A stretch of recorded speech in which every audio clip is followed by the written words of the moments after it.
Muy buenas tardes. En nombre de la División de Estudios Internacionales del Centro de Investigación y Docencia Económicas, el CIDE, les doy la más cordial bienvenida a este cuarto webinar de una serie de 5 sobre el mundo post-COVID-19 desde la perspectiva internacional.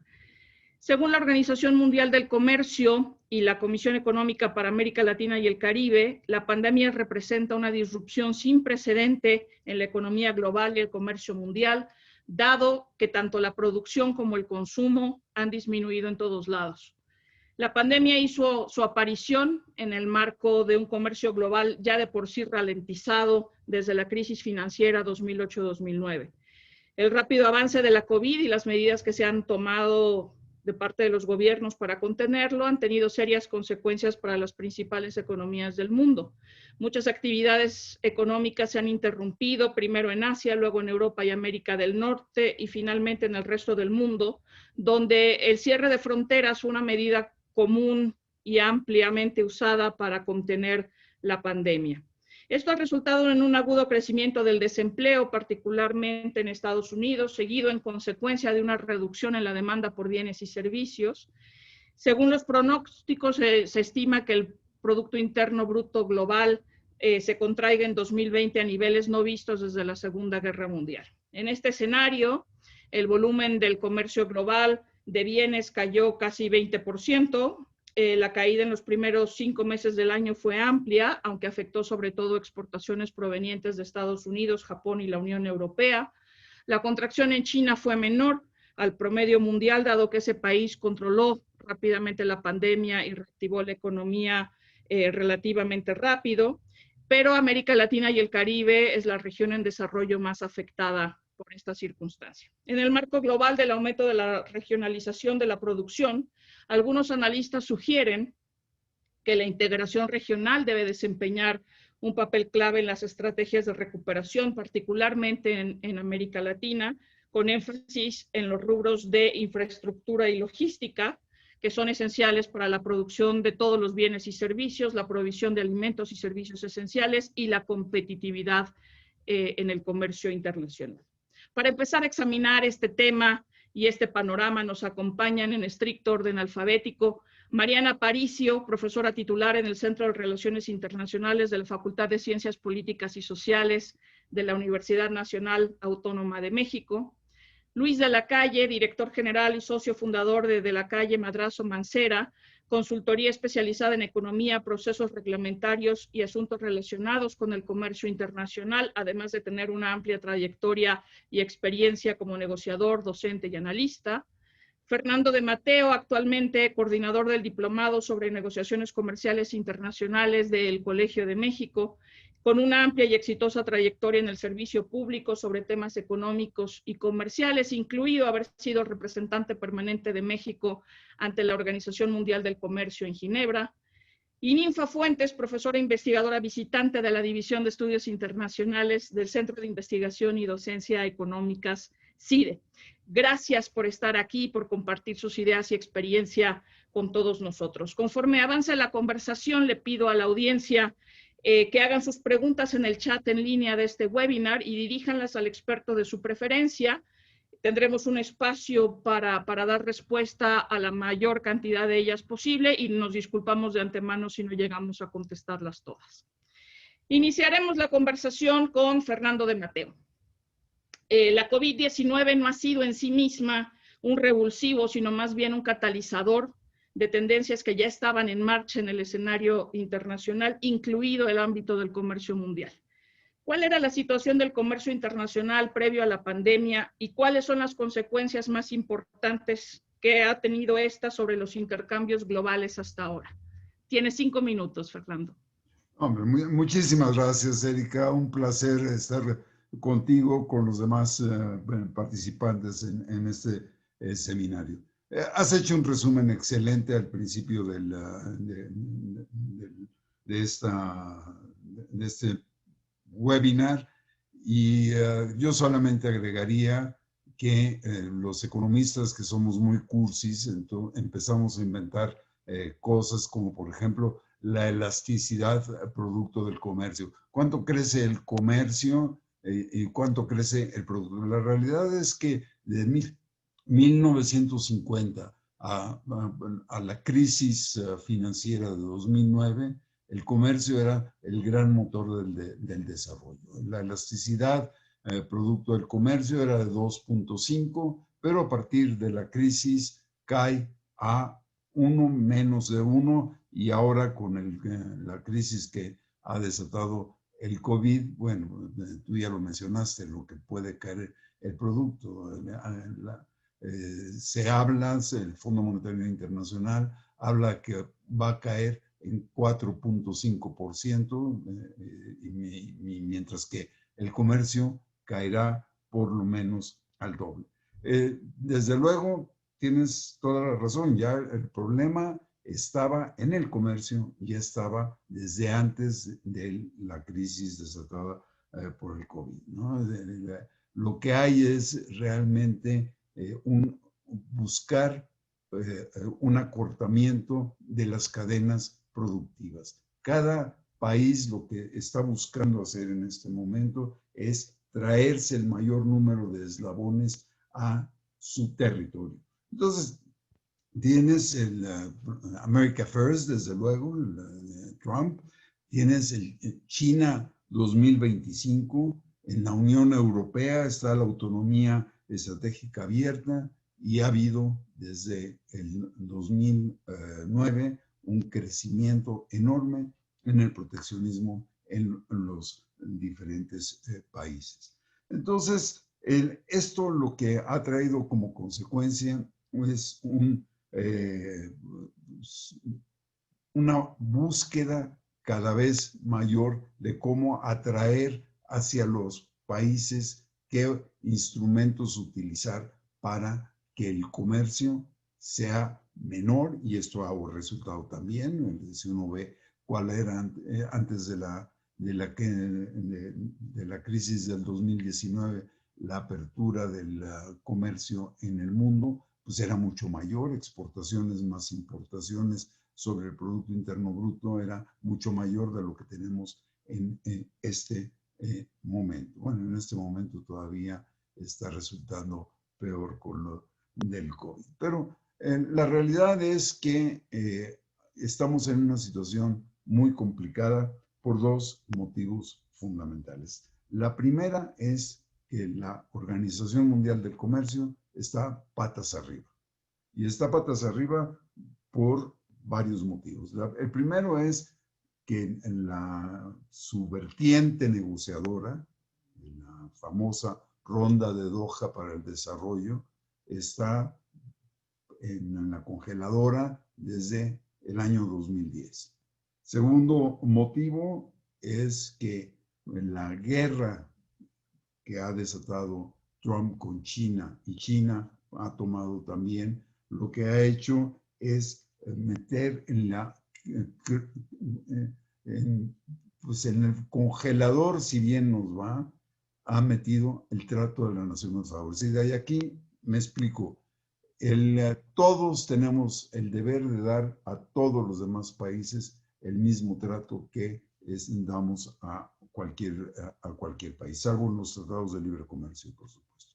Y aquí China y Estados Unidos se han dedicado, sin pedir permiso, se han dedicado a incrementar los aranceles. Y la última es la muerte, por decirlo de alguna manera, criogenización, por decirlo de otra, del esquema de solución de diferencias de la Organización Mundial del Comercio. Y esto tiene al sistema multilateral de comercio patas arriba. Muchísimas gracias, Fernando. Ninfa, vamos a profundizar un poco. Evidentemente, en el comercio internacional no solamente importa el régimen multilateral, sino también la gran variedad de acuerdos comerciales existentes. ¿Cuál era el panorama en materia de acuerdos comerciales antes de que apareciera la COVID-19? Y una vez con la pandemia encima, ¿cómo respondieron dichos acuerdos? Tienes 5 minutos. Muchas gracias por la invitación. Siguiendo esta idea del doctor de Mateo, partimos de un escenario de gran frustración, ¿no? En el que incluso antes del COVID ya había descontento y críticas acerca de cómo funcionaba el comercio multilateral y los acuerdos comerciales. Los acuerdos comerciales profundos son muy rápido acuerdos que incluyen áreas que no son solamente comerciales, es decir, inversión, propiedad intelectual, medio ambiente, entre otras. Las principales críticas eran que desafían áreas de la soberanía nacional o que responden a intereses corporativos sobre ciertos grupos. Es decir, no se ve de manera directa el interés público que están atendiendo. Y en el contexto del COVID existe preocupación de que algunas empresas e inversionistas comiencen a presentar casos contra gobiernos que tomaron medidas para proteger la salud pública en esta crisis. Otro aspecto de los acuerdos comerciales profundos que causa preocupación es que las medidas de protección de la propiedad intelectual limiten la capacidad de respuesta de los países frente a la crisis sanitaria, pero también que estas disposiciones disminuyen la incertidumbre para los inversionistas, exportadores, importadores, y en este entorno actual de extraordinaria incertidumbre, es muy valioso que las empresas tengan confianza. Entonces, el COVID generó disrupciones en el comercio, pero también hay otra parte. Algunos académicos y analistas han señalado que gobiernos de Estados Unidos han culpado a la integración y al comercio internacional, usándolos como chivos expiatorios para justificar sus respuestas deficientes a las crisis sanitaria y económica. Se han priorizado ideas de seguridad, soberanía nacional, nuestros ciudadanos primero, bajo una idea equivocada de que los países pueden ser totalmente autosuficientes, y se han tomado medidas como restricciones a la exportación de los médicos, de protección personal, farmacéuticos, y también hay referencias continuas a renacionalizar las cadenas internacionales de producción y en general en limitar el libre comercio. Algunas ideas son un tanto simplistas e ignoran aspectos de la complejidad de la producción y el comercio internacional, ¿no?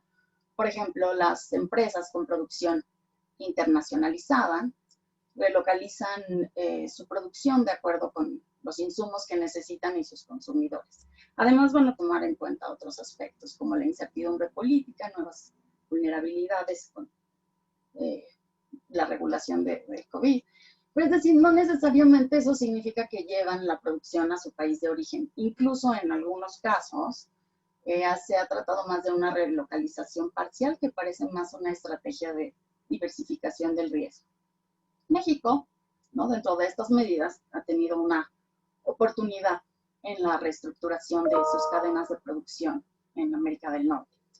Esta surgió primero del distanciamiento entre Estados Unidos y China por la guerra comercial, después se agudizó con la crisis sanitaria, y es una estrategia sensata, dado que el comercio de México es el 75% del PIB en 2019 y que Estados Unidos es nuestro primer socio comercial. Además, en relación con el resto de los países de América Latina, pues México está en una muy buena posición para mejorar su lugar en las cadenas de valor de Estados Unidos y aprovechar su red de acuerdos en este reposicionamiento. Este reposicionamiento sería muy benéfico y ayudaría a los proveedores locales y con ello a la reactivación económica. Pero bueno, para cerrar, como mencioné antes, se enfatiza el que la integración es directa e indirectamente responsable de la transmisión del virus. Y este discurso y las medidas proteccionistas asociadas a él pierden de vista tres aspectos importantes. Primero, este tipo de políticas no cooperativas y proteccionistas aumentan la escasez, que se supone que es lo que buscan evitar. Segundo, cuando un país implementa este tipo de medidas, promueve que otros países también lo hagan. Tercero, esta perspectiva no reconoce que la integración y la cooperación internacional también son fundamentales para crear y distribuir, por ejemplo, las vacunas para combatir el virus, para otros aspectos de la recuperación económica. Entonces, muchas de las disposiciones que protegen a un país y a los ciudadanos y a sus empresas también requieren acuerdos profundos y fuertes a través de las fronteras. Gracias. Muchas gracias, Ninfa. Vamos ahora a Estados Unidos. Hoy más que nunca tenemos claro que hay un elefante en la sala, pues llevamos 4 días observándolo obsesivamente sin parar. Mariana Aparicio, ¿cuál ha sido el efecto Trump sobre la política comercial estadounidense y cuáles sus consecuencias para el comercio internacional antes y después de la pandemia? Tienes 5 minutos. Muchísimas gracias, Erika. Un placer estar con los ponentes en este webinar. Pues tradicionalmente la política comercial de Estados Unidos ha promocionado la negociación de acuerdos discriminatorios, ya sea en la modalidad bilateral o regional, sin abandonar las negociaciones en el marco de la OMC.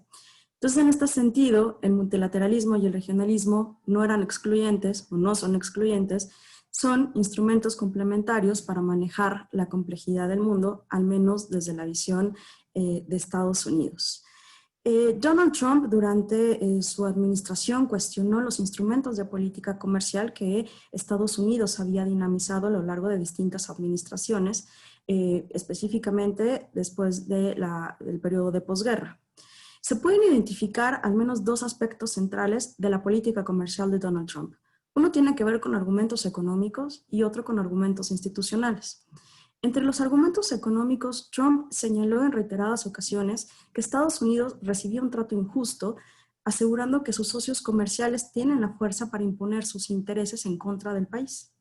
Desde esta perspectiva, los acuerdos bilaterales y regionales, como lo fue el TELECAN, hoy TEMEC, eran negativos o son negativos, ya que han producido una balanza deficitaria y se han llevado las inversiones y los empleos fuera de Estados Unidos. Entre los argumentos institucionales se expresó la desconfianza en las instituciones multilaterales. Trump, igual, considera que Estados Unidos está en desventaja porque hay otros estados que no son confiables. Las reglas creadas son injustas para Estados Unidos y además se pierde soberanía al erosionar la habilidad del Estado para controlar asuntos de política interna. En general, es una postura escéptica hacia el multilateralismo y la disolución de la soberanía a través de la cooperación internacional. Esto lo desarrolló en múltiples discursos, pero uno que pudo ser muy claro fue en la Asamblea General de Naciones Unidas en 2017, donde expresó claramente su posición frente a los organismos multilaterales. Y cito textualmente: durante mucho tiempo, a los estadounidenses se les dijo que los gigantescos acuerdos multinacionales, los irresponsables tribunales internacionales y las poderosas burocracias globales era la mejor manera de promover el éxito. Pero a medida que fluían las promesas, millones de trabajos desaparecieron y miles de fábricas también. Otros probaron el sistema y rompieron las reglas. Justo se refiere a la República Popular de China. Estos argumentos se pueden encontrar claramente en la Agenda de Política Comercial que se publica cada año por el USTR, donde establece la política comercial de Estados Unidos, en la cual se sugiere que es pragmática, flexible y enfocada firmemente en el interés nacional. Esto no es distinto en ninguna de las administraciones. Pero ¿qué sí podemos identificar distinto durante la administración Trump? La agenda comercial va a priorizar el interés a partir de la protección de la soberanía. Dice que Estados Unidos, o lo que se denominó durante su mandato, va a ser mucho más agresivo a las políticas comerciales y va a promover el comercio justo, desde lo que su administración entiende, libre y recíproco entre las naciones, retomando su posición dentro de la OMC, o al menos eso es lo que se buscaba en términos políticos, con el fin de evitar que países como China sigan beneficiándose del comercio internacional a partir de prácticas injustas. Es precisamente este factor agresivo de su política comercial lo que podemos considerarlo como un socio poco confiable y se identifica aquí su pérdida de liderazgo en el mundo del libre mercado.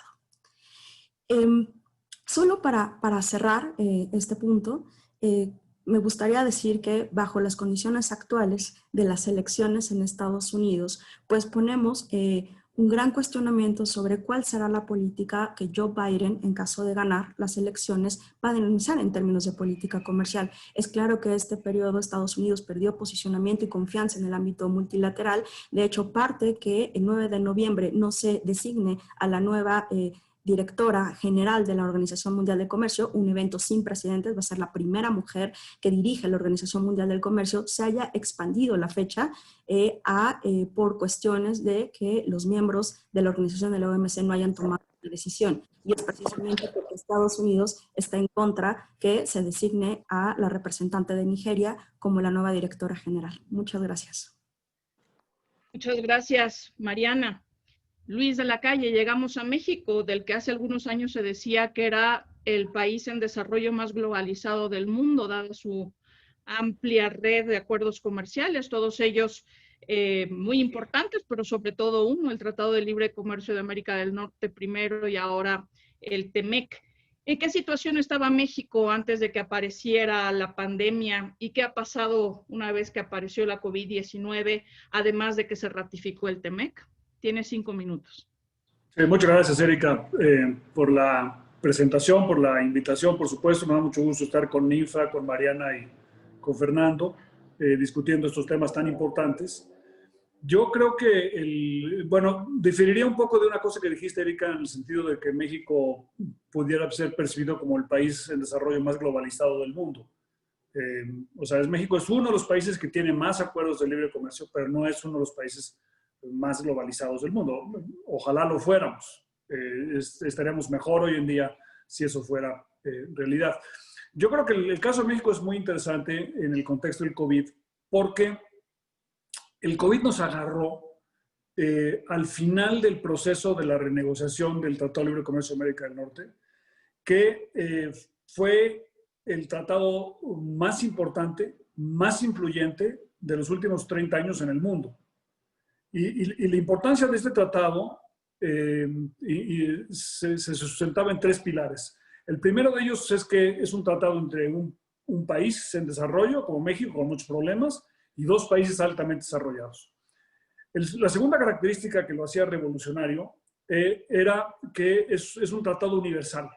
Fue el primer tratado universal que incluyó agricultura y, como decía Erika, incluyó otros temas que no son temas tradicionales de un tratado de libre comercio, como propiedad intelectual, compras de gobierno y algunos más. En tercer lugar, este es un tratado que no tiene en su construcción jurídica lo que en la OMC se llama trato especial y diferenciado. Es decir, México, Estados Unidos y Canadá se sujetan a los mismos derechos y las mismas obligaciones de una manera simétrica. Y lo que es realmente fascinante es que 25 años después de su entrada en vigor, Estados Unidos, el país más exitoso, a través de su presidente Donald Trump, empezó a exigir que a Estados Unidos se le diera a través del nuevo tratado un trato especial y diferenciado para favorecer a Estados Unidos, como si Estados Unidos estuviera perdiendo. Entonces, una cosa un poco extraña, que el país que podía haber pedido trato especial y diferenciado, México, o sea, el desarrollo, al final de la negociación haya aceptado un trato simétrico, y luego el país más poderoso del mundo quiera trato especial y diferenciado. Entonces, la negociación la renegociación del TELECAN para transformarlo en TEMEC fue, desde el punto de vista mexicano y canadiense, una negociación defensiva para evitar que la agenda asimétrica del presidente Trump dañara la relación comercial de América del Norte y la integración. La parte positiva de todo esto es que la renegociación y aprobación del TEMEC en los 3 países se da en un contexto que realmente es inusitado. Por un lado, durante una crisis económica, si a ti te hubieran dicho, se va a aprobar un tratado de libre comercio que es muy controvertido, cuando el PIB se está cayendo menos 5 o 6%, hubieras dicho, eso es imposible. Luego, si te hubieran dicho, se va a aprobar un tratado de libre comercio en medio de una pandemia, pues hubieras dicho, eso es imposible, eso es imposible. Y luego que te dijeran, además ese tratado se va a aprobar con mayorías abrumadoras de demócratas y republicanos. Bueno, eso es imposible. Y una más, se va a aprobar este tratado y la entrada en vigor la van a firmar Andrés Manuel López Obrador y Donald Trump. Hubieras dicho, todo eso es imposible. Entonces, es una cosa realmente muy curiosa la situación en la que México vivió en 2020, que es completamente contraria a la intuición, y eso lo hace históricamente muy relevante. Ahora, para terminar, creo que vale la pena hacer una reflexión sobre la recuperación económica y en los flujos de comercio exterior. A contrario censo, en el caso mexicano, la única noticia positiva en materia económica es que nuestras exportaciones están en el mes de septiembre al mismo nivel que estaban en 2019, aunque en 2019 estaban un poco por debajo de 2018. En cambio, nuestras importaciones están casi 20% por debajo del nivel que tenían el año previo. Y lo que esto significa es que la economía mexicana tiene tres noticias positivas en el corto plazo. Una de ellas, que ya mencionaron ustedes, la disputa entre Estados Unidos y China, que en el corto plazo favorece a México. Dos, que Estados Unidos tiene un programa contracíclico muy ambicioso que beneficia a nuestras exportaciones y las remesas a México. Y tres, que tenemos la implementación del TEMEC. Y eso se observa en el aparente dinamismo de nuestras exportaciones y en la falta de dinamismo de nuestras importaciones, que reflejan a un nivel de consumo y un nivel de inversión por debajo del que teníamos pre-COVID. Entonces, digamos, la recuperación de la economía mexicana en mucho será ayudada por la profundización de la relación comercial en el marco del TEMEC y con otros países del mundo, pero sobre todo con Estados Unidos. Si quieres, me detengo aquí, Erika. Muchas gracias. Muchas gracias, Luis. Vamos a enfocarnos ahora en los escenarios que podemos anticipar para el futuro previsible. ¿Qué va a pasar con el comercio internacional a partir de ahora, una vez que la pandemia ha dejado múltiples y a veces dolorosas lecciones en términos de si la interdependencia es más bien dependencia cuando se presenta una crisis sanitaria? Tendremos que hablar de una nueva era en materia de comercio internacional. ¿Se podrán reformar las normas multilaterales para ajustarlas a este nuevo escenario, o vamos a intentar volver al día anterior a la pandemia como si esto no hubiera pasado? Si pensamos en la reconstrucción, ¿se podrán construir sobre las reglas ya existentes acciones y respuestas que contribuyen a la recuperación, pero que además hagan frente a las disrupciones que ha provocado esta crisis? Es decir, el comercio internacional es nuestra mejor apuesta para salir de este agujero. Y si Trump deja la Casa Blanca, ¿cuánto tiempo tomará transformar la política comercial de Estados Unidos y qué efectos tendrá esto sobre el comercio mundial? Y ya ante todo este escenario, ¿cuál es el lugar de México? ¿Qué oportunidades y qué retos tiene en esta nueva circunstancia? Vamos en el mismo orden, cada uno tiene 3 minutos. Empiezo con Fernando de Mateo. Muy bien. Muchas gracias. Empiezo por México. Como en todas las anteriores crisis, y Luis ya lo mencionó, como en todas las crisis anteriores, el comercio es el que va a sacar a México de la situación en que se encuentra. De hecho, al mundo, el comercio es lo primero que va a crecer, y va a crecer rápidamente, y va a empezar a tener, ya lo está haciendo. Se preveía a principios de la pandemia, en abril, se preveía que podía caer el comercio hasta el 32% en 2020. La realidad es que va a caer al 9%, algo así. Trump, si gana Trump, pues va a seguir con el programa que ha mantenido hasta ahora, lo va a acelerar todavía más, y una de las cosas que va a ser el renegociar todos los aranceles que hay en la OMC. Una locura. Bueno, si gana Biden, Biden es muchísimo más proclive, por supuesto, a la parte multilateral. Y lo va a hacer en el Acuerdo de París y la Organización Mundial de la Salud, etc. En la OMC no es tan sencillo, porque los demócratas también consideran que China ha jugado sucio dentro de la situación que se ha vivido desde 2001 hasta el momento. Entonces, si China ya ganó el caso sobre nación más favorecida en la OMC, pero Estados Unidos, que mató al órgano de apelación, dijo: yo quiero apelar. Entonces, si llega Biden y dice: se renueva el órgano de apelación. En ese momento Estados Unidos apela, pierde y tiene que eliminar todos los aranceles para China. Eso no es fácil, no va a ser fácil para Biden. ¿Qué quiere decir todo esto? Que tienen que sentarse a negociar China y los Estados Unidos para poder ir arreglando la situación. Y tenemos que lograr en la OMC, ya Mariana lo mencionaba, no tenemos director general, no vamos a tener director general un buen rato si gana Biden, mientras se llega un embajador, etcétera, etcétera. Vamos, digo, con Trump no vamos a tener director general. Con Biden va a tardar un poco, pero es necesario que el nuevo director general pueda sentar a China y a los Estados Unidos con otros para empezar a arreglar los múltiples problemas que han aparecido en los últimos años. Cuando yo me despedí de la OMC hace 4 años, le dije al director general, oye, pon de acuerdo a China y a los Estados Unidos. Esto era sobre las negociaciones, pero pues él lo que hizo fue mejor irse a la Pepsi-Cola como de subdirector a ganar.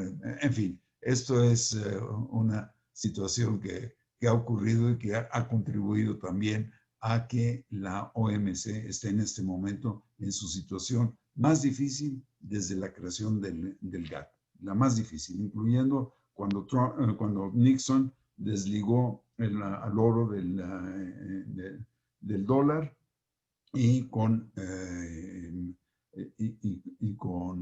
Reagan y el señor Lighthizer renegociando lo que había negociado con Japón. Gracias, Fernando. Ninfa, 3 minutos.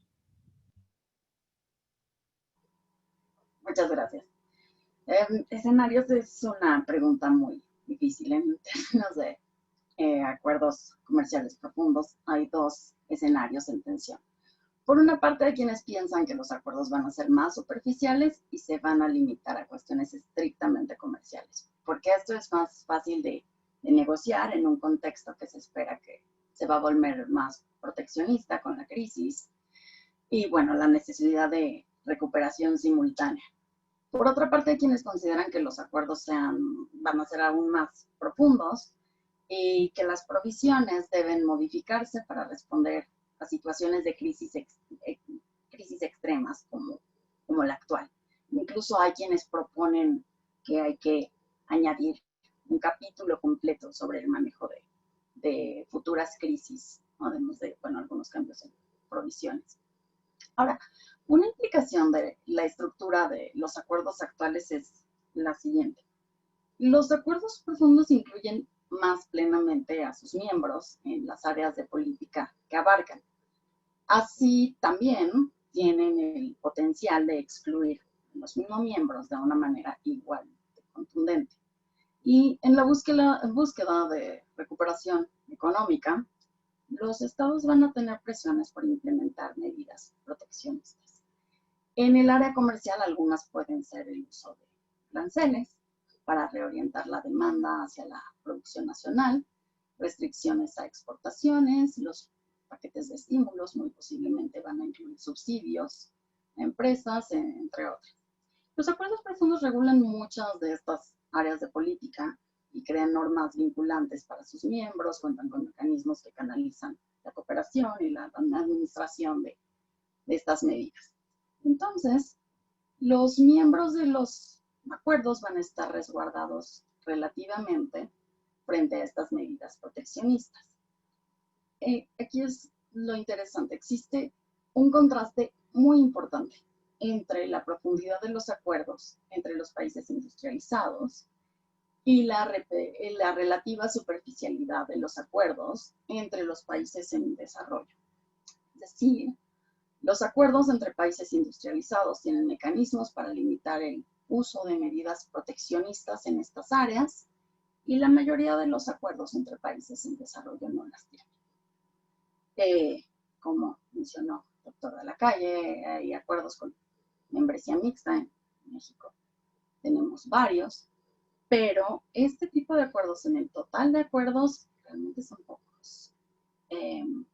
Entonces, bueno, algunas de estas medidas contemplan excepciones por razones sanitarias y de emergencia, pero de cualquier manera es más probable que las medidas proteccionistas se van a concentrar en los países con los que no se tienen acuerdos, que en su mayoría son países en desarrollo. Entonces, el escenario previsible es que la estructura de los acuerdos comerciales también va a agravar la vulnerabilidad de los países en desarrollo, que de por sí ya tienen una condición particularmente vulnerable en esta crisis, por tener menos recursos para hacer frente a la crisis sanitaria, por una parte, y por otra, para estimular la recuperación económica por la otra. Esos son. Gracias, Erika. Muchas gracias, Ninfa. Mariana, 3 minutos. Muchísimas gracias. Pues sí que es difícil un escenario desde el tema que me toca abordar. Seguramente siguiendo el argumento del doctor de Mateo, pues con Trump tendremos una continuidad. De hecho, sumado a lo que ya nos ha mencionado, la propuesta de Donald Trump en términos de política comercial es actualizar todos los acuerdos de libre comercio vigente que tiene Estados Unidos, y eso pues pondría a varios países en un momento complejo en términos económicos y pandémicos.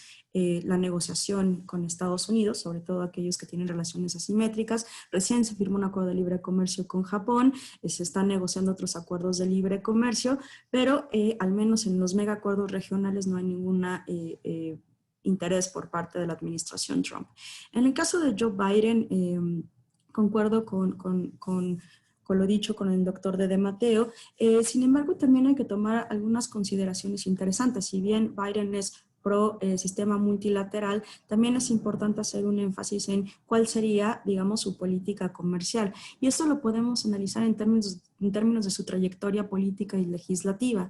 Por ejemplo, durante los 35 años que fue el legislador en el Senado por el estado de Delaware, tomó una postura en términos de tratados de libre comercio contrarios, una postura fuerte sobre el impacto que tendrán los trabajadores o tienen los trabajadores en Estados Unidos. Entonces, un tema muy importante durante la administración de Biden, en caso que esto sea, pues va a ser los derechos laborales por un lado y por la cuestión del medio ambiente, y ahí me parece que México sí podemos tener problemas importantes en términos de demandas, ¿no? En caso que Biden llegara a la presidencia. También otro punto importante que se ha sugerido en un acuerdo en un artículo que publicó el propio Biden en Foreign Affairs en la sección de marzo o abril de este año, tiene que ver con la renegociación y la inclusión de Estados Unidos en el Acuerdo de Cooperación Transpacífico, el CPTPP, ¿no? Esto también impulsaría de nuevo con todas las complejidades que tiene la Unión Europea, el TTIP,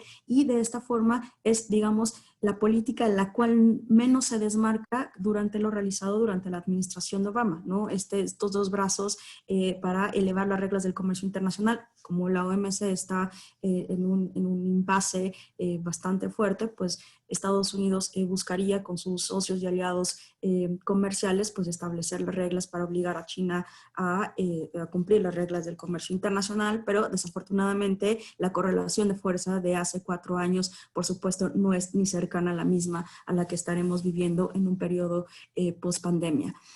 Sin duda, Biden va a ser muy interesante en términos de política comercial. Creo que lo que en nuestro país puede tener impactos fuertes en términos del TEMEC, ya de la implementación del TEMEC, tiene que ver justo con los derechos laborales y con la política de medio ambiente. Gracias. Gracias, Mariana. Luis, ¿estamos preparados para lo que viene? No, obviamente no.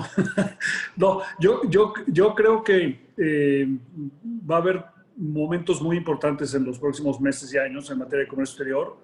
Yo sería relativamente, cautelosamente pesimista con respecto a la OMC.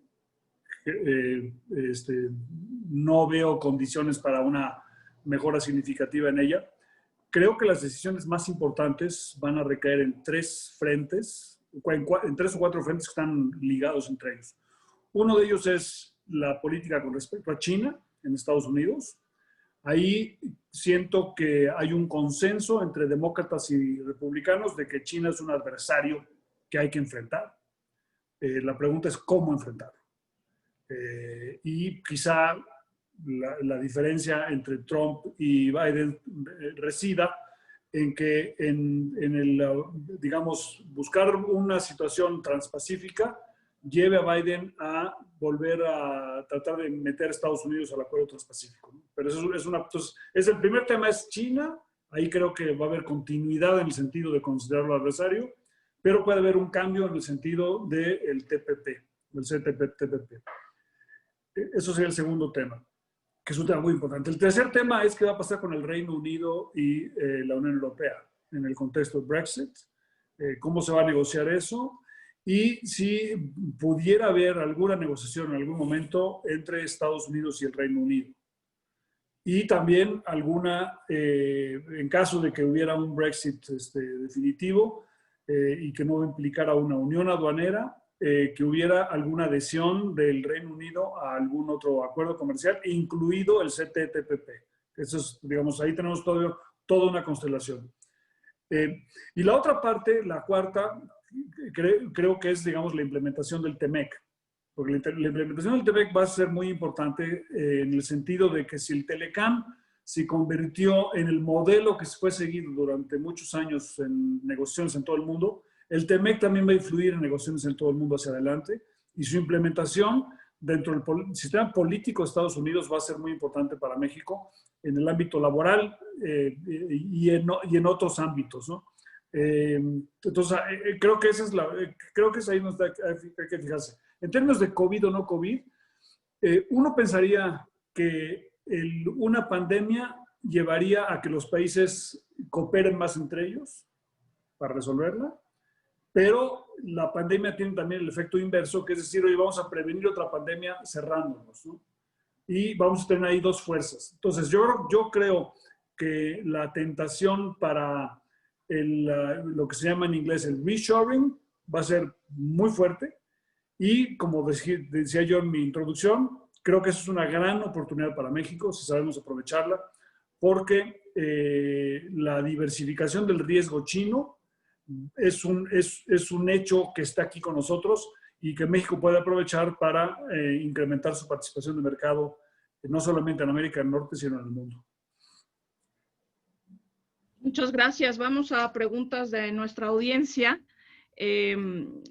Pongo para Fernando de Mateo la de Gonzalo Almeida. Dice, en un artículo reciente, Dani Rodrik documenta una desindustrialización prematura, tanto en países desarrollados como en países en desarrollo, por efecto de la automatización y el cambio tecnológico.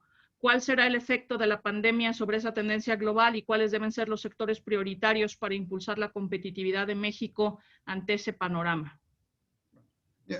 Empiezo por la segunda parte. Yo alguna vez en mi vida sabía de servicios, ya no lo sé, pero sabía de servicios. Y lo que me queda muy claro es que los servicios en México han sido abandonados a su suerte en muchos de los sectores. Entonces, una de las cosas que ha ocurrido con la pandemia es que los servicios han crecido enormemente. Digo, el comercio electrónico ha crecido enormemente. Lo que estamos haciendo en este momento, pues es algo que está ocurriendo a una velocidad enorme. En México lo que estamos haciendo es subiendo el precio de las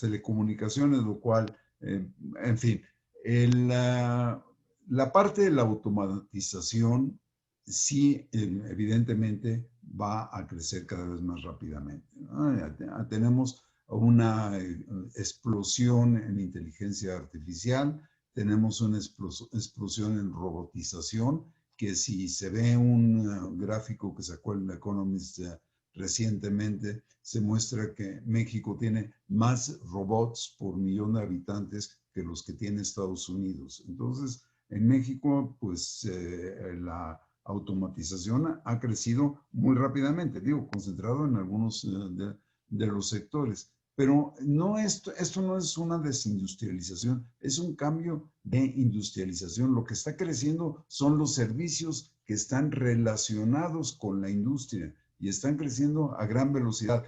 Se dice que hay una desglobalización y se puede mostrar en bienes que hay una desglobalización, pero si uno ve qué es lo que ha ocurrido con los servicios, lo que ha pasado es que ha habido un incremento muy grande en el número de, o en los flujos de servicios entre países. Entonces, mientras una parte está desglobalizándose, otra parte está globalizándose a pasos acelerados. Y en México tendríamos que estar muy conscientes de todo esto y siguiendo los pasos necesarios para que las empresas proveedoras de servicios y exportadoras de servicios crecieran como deberían de hacerlo. Pero los tenemos totalmente abandonados. Y eso empieza desde la situación, por ejemplo, del transporte carretero. Por dar un ejemplo el más del día a día que conocemos. En México, el transporte carretero no es un servicio que haya avanzado a la velocidad que se requeriría, ni el transporte ferroviario, etc. Gracias, Fernando. Preguntas para Luis de la Calle, de parte de Carlos Heredia. Hola, Carlos. Hola, Luis. Es evidente que muchos derechos laborales en México son letra muerta o, en el mejor de los casos, más una aspiración que una realidad. En este contexto, ¿qué perspectivas ves tú en el tema de los agregados laborales? ¿Será usado como argucia proteccionista? ¿Traerá como consecuencia fricciones en la relación bilateral y sanciones comerciales contra México? Y también una sobre energía. Dice, ¿qué futuro hay para el comercio de energía, precisamente energías limpias, a pesar de que las actuales políticas mexicanas de energía se pueden considerar hostiles al momento de cumplir una agenda sostenible? Sí, bueno, saludos, Carlos, con mucho gusto. La aplicación del capítulo laboral del TEMEC es quizá el reto más importante que se enfrenta. O sea, en el ámbito donde tuvimos que abandonar la simetría y tener un régimen asimétrico fue precisamente en la parte laboral. O sea, este tratado, el TEMEC, está diseñado para vigilar el cumplimiento de México con su legislación laboral. No está diseñado para enjuiciar a Canadá ni a Estados Unidos en ese respecto, sino solamente a México, y por lo tanto es asimétrico. O sea, la gente que piensa que hay simetría no ha leído bien el tratado. Entonces, puede implicar un reto porque puede convertirse en un instrumento para hacer México menos competitivo y por lo tanto proteccionista. El reto creo que es triple. Por un lado tenemos que Estados Unidos construyó una infraestructura institucional para promover casos y para tener un proceso de certificación con respecto a México. Porque esta infraestructura incluye los agregados laborales en la Ciudad de México, que mencionó Carlos, pero eso es, creo, lo de menos. Incluye un grupo asesor con miembros escogidos por miembros del Congreso, republicanos y demócratas, de 12 personas que van a estar vigilando la implementación del régimen laboral en México. Incluye una ventanilla donde se pueden poner quejas. Incluye un grupo que se llama en Estados Unidos Interagencia de las distintas dependencias públicas de Estados Unidos que tienen competencia sobre este tema para que observen qué está pasando en México. Y incluyen reportes semestrales al Congreso de Estados Unidos. Entonces, esta colección de cosas va a implicar una presión muy importante. Con el solo hecho de que haya reportes del Congreso, nos van a estar ventaneando, por decirlo de alguna manera. Y además incluye la posibilidad de tener paneles de solución de controversias expeditos que pueden llevar a sanciones comerciales. Y esos paneles están dirigidos no contra el gobierno mexicano, sino contra una planta de un operador que opera en México. El castigo sería con respecto a los productos que se producen en esa planta. Y además, se cambió la carga de la prueba para evitar lo que se llamaba el efecto Guatemala en los litigios laborales en Estados Unidos. Es decir, se va a considerar que el caso es de comercio exterior y el país que se defiende, en este caso México, tendrá que probar que el caso no es de comercio exterior en caso de que no lo sea. Y además se va a considerar que los productos aunque no sean de comercio exterior, en la medida en la que tengan sustitución con productos de comercio exterior, también serán considerados de comercio exterior. Por ejemplo, si encontraran en México una producción agropecuaria de jitomate, donde hubiera trabajo infantil y 0% de esa producción fuera exportada, Estados Unidos podría montar un caso en contra del tomate mexicano. Entonces, efectivamente, esto se presta a que haya potencialmente un abuso. Ahora, ¿cómo evitamos que eso suceda? Bueno, yo creo que eso hay que hacerlo en dos partes. Una es, se requiere una sólida estrategia de defensa. Para defenderse bien, es importantísimo, uno, no violar la ley, o sea, cumplir, que no sea ley, letra muerta, como decía Carlos, cumplir con las obligaciones que tiene México ante su propia ley y ahora en un tratado internacional en materia laboral. En la medida que no haya violaciones, es más difícil que haya castigos. Dos, defendernos vigorosamente cuando haya un caso, con buenos argumentos, con buenos abogados, con buenos economistas que participen en las deliberaciones. Tres, tener buenos panelistas. Los panelistas ya han sido nombrados y los panelistas en el ámbito laboral necesitaban ser laboralistas, lo que no necesariamente debe interpretarse como una buena noticia porque no, es gente que no tiene experiencia sobre Estados Unidos ni sobre el comercio exterior. Y finalmente, la otra estrategia, que creo que es la más provisoria, debe ser la siguiente. Estados Unidos, su principal competidor en el mundo es China. En la competencia que hace Estados Unidos con respecto a China en el ámbito tecnológico, en el ámbito de la conquista de nuevos mercados, el diseño de nuevos productos, México es probablemente el principal aliado de Estados Unidos. Entonces, nosotros tenemos que convencer a la clase política en Estados Unidos, a los empresarios en Estados Unidos, a los consumidores en Estados Unidos, que el comercio con México es positivo en la competencia que tiene Estados Unidos con China, porque eso va a hacer que el incentivo de mal utilizar los instrumentos laborales con fines proteccionistas y no para proteger al trabajador mexicano sea menor, en la medida en la que hay un convencimiento de que América del Norte conjuntamente es una región más competitiva con respecto a nuestra principal competencia, que es China. Muchas gracias, Luis. Pregunta de Carissa González para Ninfa. Pregunta, entonces, ¿una de las estrategias para los países en desarrollo para salir de esta crisis podría ser firmar más acuerdos profundos? Para esta crisis, no. Toma muchísimo tiempo firmar un acuerdo comercial profundo. Hay que negociar con muchísimos sectores, con muchas agencias.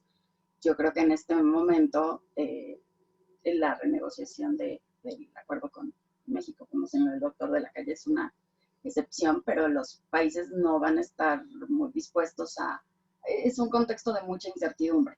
Entonces, no creo que estén muy dispuestos a atarse con obligaciones y provisiones que no saben si van a necesitar mañana, por una parte.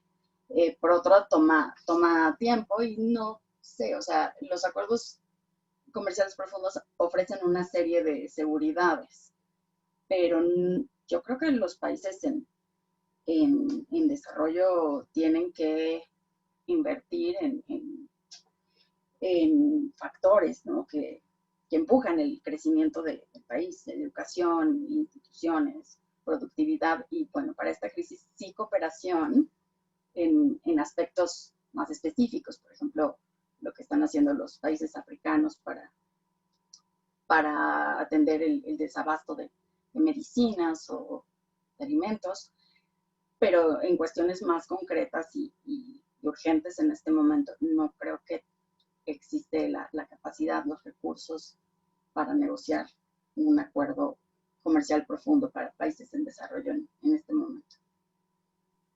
Gracias, Ninfa. Mariana, aprovechando tu expertise, pregunta de Antonio Rodríguez, una parte de ella. ¿Qué pasaría si termina la guerra comercial entre Estados Unidos y China, a pesar de que tanto demócratas como republicanos lo tienen enfocado como el enemigo a vencer? ¿Dónde quedaría parado México si eso ocurriera? Bueno, Antonio, tienes una visión súper positiva. Me parece que es muy claro, tanto del ala demócrata como republicana, que es China el principal adversario de Estados Unidos. No creo que ni siquiera con una administración de Biden se quite este dedo del renglón. Eh, China ha sido favorecido por, digamos, por su entrada en el marco de la OMC. Seguro el doctor de Mateo tiene muchos mejores argumentos que yo para desarrollarlo.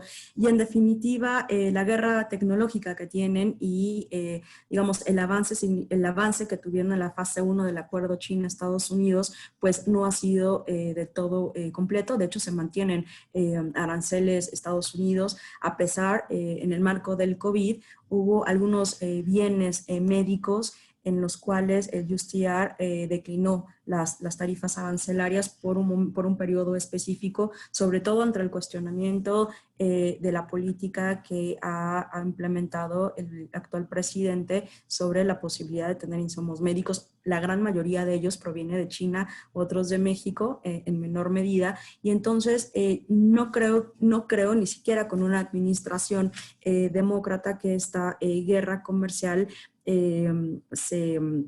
se termina, al menos en términos de fricción. Me parece que Biden va a utilizar una estrategia distinta, ya lo decía el doctor de la Calle. La estrategia de Biden es, ¿no?, incorporar nuevamente a Estados Unidos en el CPTPP, ¿no? Esta estrategia que se desarrolló durante la segunda administración de Barack Obama tenía justo el sentido de que Estados Unidos y sus socios comerciales establecieran las nuevas reglas del comercio, pero de una forma triangular, ¿no? Hacer que los socios cercanos a China cumplan con las reglas con Estados Unidos para acceder al mercado y de esta forma, ¿no?, distribuir las reglas comerciales. Me parece que más bien será una estrategia de forma, el fondo es exactamente lo mismo, y en este sentido, ¿qué le pasaría a México? Pues igual como lo desarrolló muy bien el doctor de la Calle, pues México debe de hacer frente y utilizar el momento específico en el cual podemos acceder al mercado de Estados Unidos con esta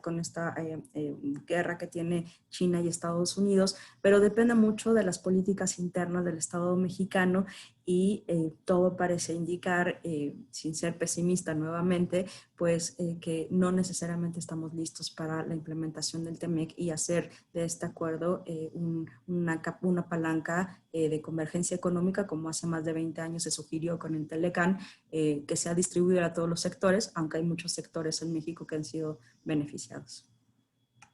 Gracias, Mariana. Pues vamos ya al cierre. Le pediría a todos ustedes un minuto para sus consideraciones finales. Piensen qué idea le dejan a nuestra audiencia sobre el futuro del comercio internacional tras la COVID-19. Fernando de Mateo. Sí, muchas gracias.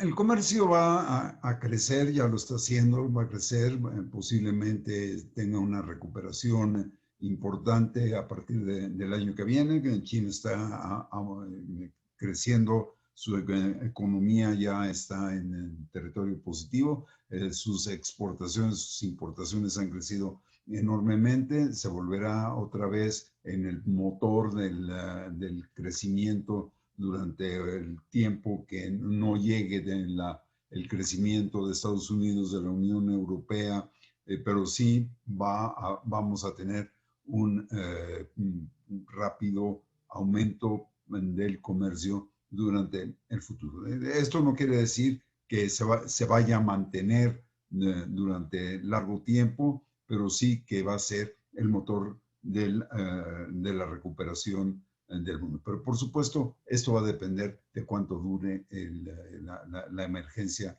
sanitaria.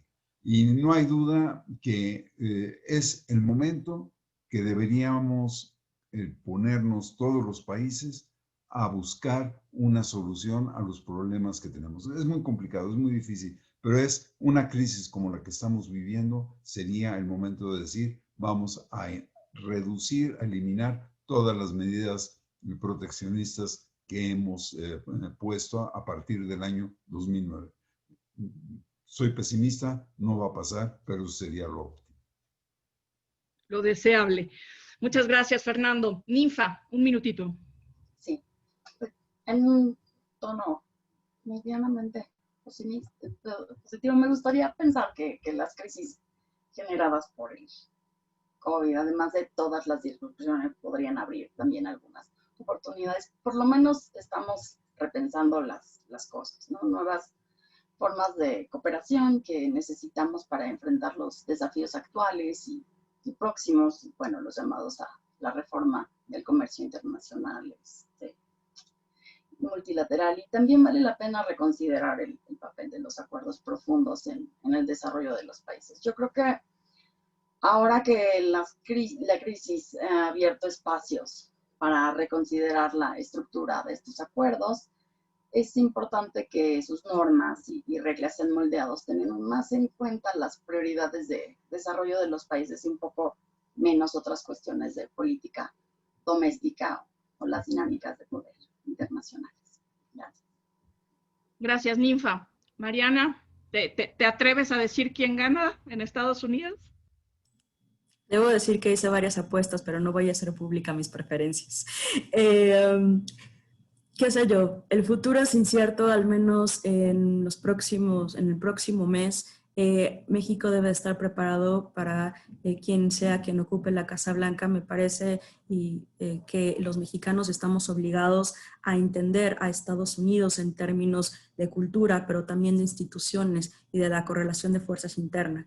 Es nuestra responsabilidad entenderlos para poder negociar con ellos, para poder aprovechar las posibilidades que tiene nuestro país para el crecimiento y para la creación de comercio. En definitiva, sin importar quién llega a la presidencia, la conformación de las cámaras es absolutamente prioritario para que el siguiente presidente tenga la posibilidad de establecer su agenda, y por supuesto que detrás de esta pandemia el mundo no será igual, al menos en el corto plazo, y en el corto plazo es importante al menos que la vacuna o los tratamientos médicos sean extensivos a la mayor cantidad de población para que el mundo pueda tener su vida, crear comercio, atracción de capital de empleos. Gracias. Gracias, Mariana. Luis. Bueno, yo los dejaría con dos ideas. Una, el futuro del TEMEC es digital. O sea, los primeros 20 años del TEMEC fueron manufactura. Los últimos 10 años del TEMEC han sido agroindustria. O sea, si uno ve las tasas de crecimiento entre México, Estados Unidos y Canadá, el futuro del TEMEC, vamos a seguir haciendo manufactura, vamos a seguir siendo agroindustria, pero el futuro es digital y de servicios. Ahí es donde está el acento, porque ahí es donde está la tecnología, y el éxito económico se define por la tecnología. Entonces creo que ahí tenemos que poner el acento. Ahí hay que apostar. Y eso implica, obviamente, que México apueste a favor de la inteligencia artificial, la nanotecnología, la robótica, el comercio digital, la economía digital.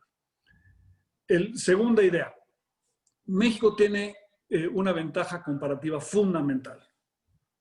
Y uno tiene que diseñar su política de comercio exterior en términos de sus ventajas comparativas. Y la ventaja comparativa que tiene México es que somos el único país emergente, grande, que puede tener simultáneamente acuerdos de libre comercio con América del Norte, con América Latina, con Europa y con Asia. Nuestros competidores ninguno puede. No lo puede hacer Brasil, no lo puede hacer Indonesia, no lo puede hacer Sudáfrica, no lo puede hacer Turquía y un gran etcétera. Tampoco lo puede hacer China ni la India. Entonces hay que seguir impulsando eso. Y entonces hacernos la pregunta, ¿por qué no está avanzando la aprobación del tratado entre México y la Unión Europea? Y entonces a lo mejor, en lugar de estar tratando de encontrar la solución en los códices, pensar si la obsesión por los códices no será la razón por la que no está avanzando ese tratado.